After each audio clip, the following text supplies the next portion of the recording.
en chim lo dâu ram lúa cầm măng ai che tu na xua chum quy chi ma se ala kia ngang dâu pha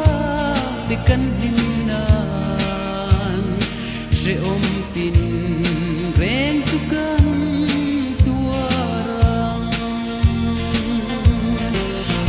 kalen walung du zong te kasom te kan ram tan dau turi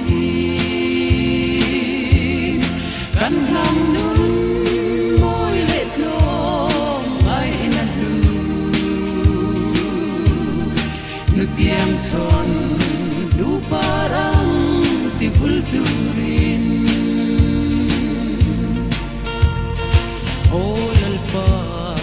kadil na lom ngai thala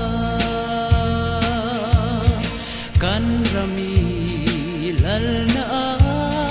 dan tia zau palung wal zong te kan him ve na zalen na min nei ti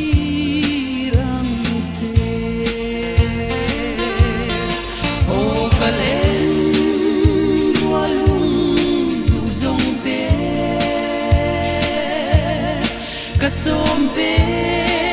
kan ram tan dau turi kan nam nun moi le tlom ai na du nu tiang chon lu parang ti vul turin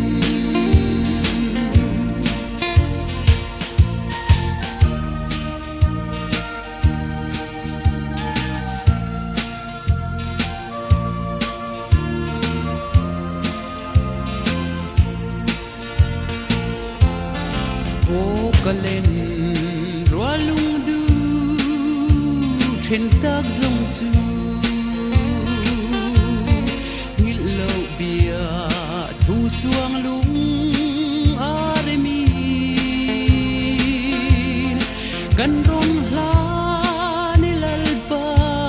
iram moya choi moi na dilo hla